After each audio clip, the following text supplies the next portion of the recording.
ఒక స్టేట్‌లో ప్రభుత్వం పడిపోతే, గవర్నర్ రిపోర్ట్ పంపితే చాలు ప్రెసిడెంట్ రూల్ పెట్టేయొచ్చా? సీఎంకి మెజారిటీ ఉందో లేదో రాజ్‌భవన్ డిసైడ్ చేస్తుందా?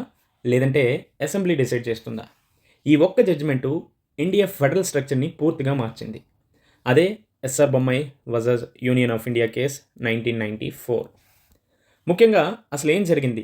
దీనికి సంబంధించినటువంటి బ్యాక్‌గ్రౌండ్ స్టోరీ ఏంటి అనేది తెలుసుకుందాం.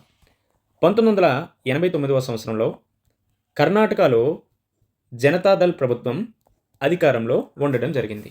అప్పటి చీఫ్ మినిస్టర్ ఎవరు అంటే ఎస్ఆర్ బొమ్మాయి. కొంతమంది ఎమ్మెల్యేస్ సపోర్ట్ విత్‌డ్రా చేశారనేసి గవర్నర్ రిపోర్ట్ పంపడం జరిగింది. సో, గవర్నర్ ఏమన్నారంటే, గవర్నమెంట్‌కి ఏదైతే మెజారిటీ ఉందో ఆ మెజారిటీ కోల్పోయింది. కాబట్టి ప్రెసిడెంట్ రూల్ రాష్ట్రపతి పాలనని ఇంప్లిమెంట్ చేయాలి, ఇంపోజ్ చేయాలి అనేసి చెప్పడం జరిగింది. అంటే అసెంబ్లీలో ఎటువంటి ఫ్లోర్ టెస్ట్ చేయకుండా డైరెక్ట్‌గా గవర్నమెంట్‌ని డిస్మిస్ చేయడం జరిగింది. నార్మల్‌గా ఫ్లోర్ టెస్ట్ చేసిన తర్వాత మెజారిటీ లేకపోతే అప్పుడు గవర్నమెంట్‌ని డిస్మిస్ చేయాలి. బట్ ఇక్కడ గవర్నర్ ఏం చేశారు? ఎటువంటి ఫ్లోర్ టెస్ట్ లేకుండా జస్ట్ ఆయనకొచ్చినటువంటి రిపోర్ట్ ఆధారంగా గవర్నమెంట్‌ని తొలగించడం జరిగింది. ఇక్కడ ఒక పెద్ద ప్రశ్న వచ్చింది. మెజారిటీని ఎవరు డిసైడ్ చేయాలి? గవర్నర్ చేస్తారా? లేదంటే ప్రస్తుతం ఉన్న లోక్ భవన్ చేస్తుందా? ఆర్ ఎల్స్ ఢిల్లీలో ఉన్నటువంటి సెంట్రల్ గవర్నమెంట్ చేస్తుందా? ఈ 3 కాదు, అసెంబ్లీ ఫ్లోర్ మీద మెజారిటీ అనేది ప్రూవ్ చేయాలి. ఎక్కడ చేయాలి? లెజిస్లేటివ్ అసెంబ్లీ దగ్గర మెజారిటీ అనేది ప్రూవ్ చేయాల్సినటువంటి అవసరం ఉంది. సో, దీనికి అనుగుణంగా ఎస్ఆర్ బొమ్మాయి అప్పటి చీఫ్ మినిస్టర్ ఎవరైతే ఉన్నారో ఆయన డైరెక్ట్‌గా సుప్రీం కోర్ట్‌కి వెళ్లి ఆర్గ్యూ చేయడం జరిగింది. ఏమని చేశారు? నాకు అసెంబ్లీలో మెజారిటీ ప్రూవ్ చేసుకునేటటువంటి అవకాశం కూడా ఇవ్వకుండా గవర్నమెంట్‌ని డిస్మిస్ చేయడం మాత్రమే కాకుండా ఆర్టికల్ 356ని ఉపయోగించి ప్రెసిడెంట్ రూల్‌ని కర్ణాటక రాష్ట్రంలో ఇంపోజ్ చేయడం జరిగింది. ఈ విధానం ఏదైతే ఉందో ఇది ప్రజాస్వామ్యానికి, డెమోక్రసీకి వ్యతిరేకమని, అలానే సమైక్యవాదానికి వ్యతిరేకం, ఫెడరలిజానికి వ్యతిరేకం. దీంతో పాటు ఈ ఆర్టికల్ 356 ఏదైతే ఉందో దీన్ని కంప్లీట్‌లీ మిస్‌యూజ్ చేశారు అనేసి సుప్రీంకోర్టులో ఎస్ఆర్ బొమ్మాయి గారు వాదించడం జరిగింది. అయితే ఇంతకీ ఆర్టికల్ 356 ఏంటి అనే దాని గురించి బ్రీఫ్‌గా ఎక్స్‌ప్లెయిన్ చేద్దాం. ఒక రాష్ట్రంలో కాన్స్టిట్యూషనల్ మిషనరీ ఫెయిల్ అయితే అప్పుడు ప్రెసిడెంట్ రూల్‌ని ఇంపోజ్ చేయడం జరుగుతుంది. అంటే ఆ రాష్ట్రంలో రాజ్యాంగ నిబంధనలకు అనుగుణంగా నడుచుకోకపోతే అప్పుడు రాష్ట్రపతి పాలనని ప్రవేశపెట్టడం జరగొచ్చు. అంటే స్టేట్ గవర్నమెంట్ పవర్స్ అన్నీ కూడా ఇఫ్ ఇన్ కేస్ ఆర్టికల్ 356 కనుక ఇంపోజ్ చేశారు అంటే స్టేట్ గవర్నమెంట్‌కి ఏవైతే పవర్స్ ఉన్నాయో అవన్నీ కూడా సెంట్రల్ గవర్నమెంట్‌కి వెళ్ళిపోతాయి. దీంతో పాటు అటు చీఫ్ మినిస్టర్ అలానే కౌన్సిల్ ఆఫ్ మినిస్టర్స్ అందరూ కూడా తొలగిపోతారు. కానీ ఈ ఆర్టికల్‌ని చాలా గవర్నమెంట్స్ పొలిటికల్లీ మిస్‌యూజ్ చేయడం జరుగుతుంది. అంటే సెంట్రల్ గవర్నమెంట్‌లో ఒక పార్టీ ఉండి, స్టేట్ గవర్నమెంట్‌లో ఇంకొక పార్టీ ఉంటే పొలిటికల్లీ ఎక్కువగా మిస్‌యూజ్ చేయడం జరిగింది. మనకి ఈ కేసు 1994లో వచ్చింది. మనకి రాజ్యాంగం 1950 నుంచి అమల్లోకి వచ్చింది. 1950 నుంచి 1990 మధ్య చాలా సార్లు కేంద్రంలో ఉన్నటువంటి రూలింగ్ పార్టీస్ ఏవైతే ఉన్నాయో అవి అపోజిషన్ రూల్డ్ స్టేట్స్‌ని చాలా వరకు డిస్మిస్ చేయడం జరిగింది. ఈ ఆర్టికల్ 356ని మిస్‌యూజ్ చేస్తూ. ఫర్ ఎగ్జాంపుల్ కేరళలో గవర్నమెంట్‌ని డిస్మిస్ చేయడం కావచ్చు. ఈవెన్ ఆంధ్రప్రదేశ్‌లో ఎన్టీఆర్ గవర్నమెంట్ ఉన్నప్పుడు కూడా ఈ ఇష్యూ అనేది రైజ్ అయింది. చాలా అపోజిషన్ స్టేట్స్ మీద ఈ ఆర్టికల్ 356ని కూడా యుటిలైజ్ చేయడం జరిగింది. అంటే మాకు నచ్చిన ప్రభుత్వం ఇఫ్ ఇన్ కేస్ స్టేట్‌లో ఉంది అంటే దాన్ని రిమూవ్ చేసేస్తాం అనేటటువంటి ఆలోచన ధోరణి అప్పుడు కేంద్ర ప్రభుత్వంకి ఉండేది. దీనికి అనుగుణంగా సుప్రీంకోర్టు వరకు వెళ్ళింది కాబట్టి ఈ కేసు అప్పుడు సుప్రీంకోర్టు తన యొక్క హిస్టారిక్ జడ్జిమెంట్ తీర్పునైతే వెలువరించడం జరిగింది. ఏంటా తీర్పు? 1994లో సుప్రీంకోర్టు హిస్టారిక్ తీర్పు ఏమిచ్చిందంటే ఈ జడ్జిమెంటు ఇండియన్ ఫెడరల్‌కి బ్యాక్ బోన్ అనేది అయింది. అందులో ఏ అంశాల గురించి చెప్పారంటే ఫస్టు ఫ్లోర్ టెస్ట్ మస్ట్‌గా ఉండాలి అని చెప్పారు. మెజారిటీ అనేది ఎక్కడ ప్రూవ్ చేసుకోవాలి అంటే మెజారిటీ అనేది అసెంబ్లీ ఫ్లోర్ మీద ప్రూవ్ చేసుకునేటటువంటి ఆస్కారం ఉండాలి అనేసి సుప్రీంకోర్టు ఈ కేసులో చెప్పింది. గవర్నర్ పర్సనల్ ఒపీనియన్ ఆధారంగా గవర్నమెంట్‌ని డిస్మిస్ చేయకూడదు అనేసి కూడా చెప్పారు. జస్ట్ ఆయన యొక్క పర్సనల్ ఒపీనియన్ ఆధారంగా గవర్నమెంట్‌ని డిస్మిస్ చేస్తామంటే అది చెల్లదు.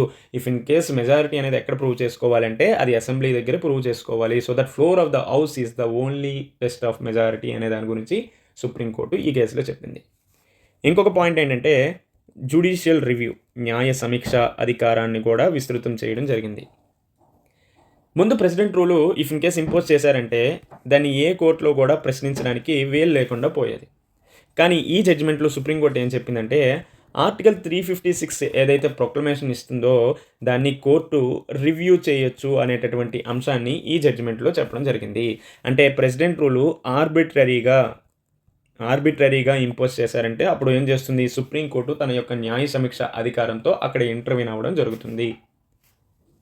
రైట్. అలానే ఇంకొక మూడవ అంశం ఏంటంటే ఫెడరలిజం, సమైక్యవాదం ఏదైతే ఉందో అది రాజ్యాంగ మౌలిక స్వరూప సిద్ధాంతంలో భాగంగా ఉంటుంది అనేసి కూడా చెప్పింది. ఈ జడ్జిమెంట్లో Supreme Court one of the historic statement ఇచ్చింది. Federalism is part of basic structure, అంటే కేంద్రం రాష్ట్రాల మీద ఆర్బిట్రరీగా బిహేవ్ చేయకూడదు అనేసి ఈ జడ్జిమెంట్లో చెప్పింది. అండ్ ఆల్సో ఫోర్త్ వన్ ఏంటంటే ఇఫ్ ఇన్ కేస్ మెజారిటీ లేదంటే ఆర్టికల్ 356ని ఇంపోజ్ చేస్తే అసెంబ్లీని వెంటనే డిజాల్వ్ చేయకూడదు. ప్రెసిడెంట్ రూల్ పెట్టిన వెంటనే అసెంబ్లీ డిజాల్వ్ చేయకూడదు.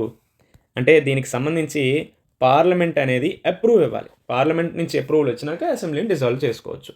సో ఈ విధంగా ఈ 4 అంశాలని సుప్రీంకోర్టు తన యొక్క జడ్జిమెంట్లో చెప్పడం జరిగింది. ఈవెన్ ఇప్పుడు తమిళనాడులో హంగ్ అసెంబ్లీ ఏదైతే ఏర్పడిందో దానికి కూడా ఈ జడ్జిమెంట్ అనేది చాలా వరకు ఉపయోగపడుతుంది. So why this case is very important.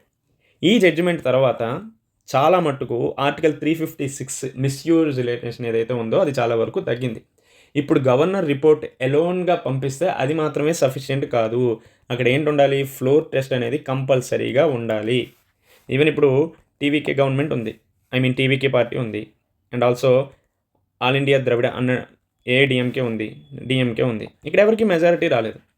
So ఇక్కడ నార్మల్గా గవర్నర్ గారు ఏం చేస్తున్నారు, తనకు వచ్చినటువంటి రిపోర్ట్ ఆధారంగా మీ దగ్గర ప్రభుత్వాన్ని ఏర్పాటు చేయడానికి సంఖ్యాబలం లేదు అని చెప్తున్నారు. సో ఇక్కడ ఎవరికి సంఖ్యాబలం లేదనేసి డైరెక్ట్గా ఆర్టికల్ 356ని ఇంప్లిమెంట్ చేసేస్తామంటే కుదరదు. సో ఇందులో ఎవరికైనా మెజారిటీని ప్రూవ్ చేసుకోవడానికి అవకాశం అనేది ఇవ్వాలి, అది కూడా అసెంబ్లీ సాక్షిగా ఉండాలి. సో దీనికి అనుగుణంగా ఏ విధంగా ఎవరికి మొదటి అవకాశం ఇవ్వాలి అనేది కూడా సర్కారియా కమిషన్ రికమెండేషన్స్ అనేవి ఉంటాయి. దీనికి అనుగుణంగానే గవర్నర్ నడుచుకోవాల్సినటువంటి అవసరం కూడా ఉంది. సో దీనికి సంబంధించినటువంటి అంశాలు నేను షార్ట్ రూపంలో చేశాను, అది మన ఛానల్లో అవైలబుల్గా ఉంది, అదైనా చూడండి. సో ఇప్పుడు ఏదైతే గవర్నమెంట్ రిపోర్ట్ పంపిస్తాడో అది ఎలోన్ సఫిషియెంట్ కాదు, అంటే ఫ్లోర్ టెస్ట్ అనేది కంపల్సరీ ఉండాల్సినటువంటి అవసరం ఉంది.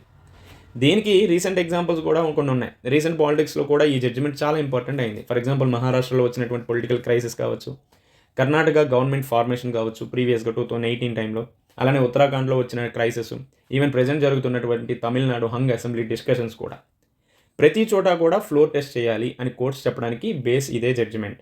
సో దట్ ఇది మనకి exam perspective important. And also present తమిళనాడులో ఏదైతే ఇష్యూ నడుస్తుందో దానికి చాలా వరకు రిలవెంట్గా ఉంటుంది. ఇక్కడ మీరు గుర్తుపెట్టుకోవాల్సింది ఏంటంటే ఈ జడ్జిమెంట్ ఏంటి అనేది మీకు క్లియర్గా అర్థమైంది. ఇక్కడ కొన్ని పాయింట్స్ చెప్పాను కదా, ఫర్ ఎగ్జాంపుల్ ఫ్లోర్ టెస్ట్ అనేసి, జ్యుడిషియల్ రివ్యూ, ఇటువంటివి కూడా ఎగ్జామ్ పర్స్పెక్టివ్లో ప్రిలిమ్స్లోనూ రాయొచ్చు. అండ్ ఆల్సో మెయిన్స్ పర్స్పెక్టివ్లో మీరు గ్రూప్ 1 యూపీఎస్సీ రాసినప్పుడు కూడా యూజ్ అవుద్ది. ఇక్కడ మీరు ముఖ్యంగా గుర్తుపెట్టుకోవాల్సింది ఆర్టికల్ 356, ఎస్ఆర్ బొమ్మాయి కేసు ఎప్పుడు వచ్చిందంటే 1994. And also basic structure of the Indian constitution, federalism అనేటటువంటి అంశం ఏదైతే ఉందో అది రాజ్యాంగ మౌలిక స్వరూప సిద్ధాంతంలో భాగంగా చేశారు. And also principle of floor test, right. దీంతోపాటు ఈ ప్రెసిడెంట్ రూల్ ఏదైతే ఉందో దాన్ని మిస్యూజ్ చాలా వరకు కంట్రోల్ అయింది బికాస్ ఆఫ్ దీని జడ్జిమెంట్ వల్ల.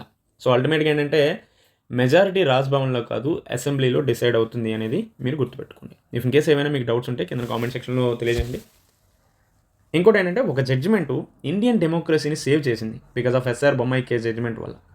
గవర్నర్ పవర్కి కూడా లిమిట్ పెట్టడం జరిగింది. అండ్ ఆల్సో సెంట్రల్ గవర్నమెంట్ తన యొక్క పవర్స్ ఏవైతే ఉన్నాయో వాటి యొక్క మిస్యూజ్ కూడా తగ్గించడం జరిగింది. అందుకే ఎస్ఆర్ బొమ్మాయి జడ్జిమెంట్ని ప్రొటెక్టర్ ఆఫ్ ఇండియన్ ఫెడరలిజంగా మనం చెప్పుకుంటాం. వీడియో యూస్ఫుల్ అనిపిస్తే లైక్ చేయండి. Group 1, group 2 polity important judgement series కోసం వెంటనే సబ్స్క్రైబ్ చేయండి. Thank you.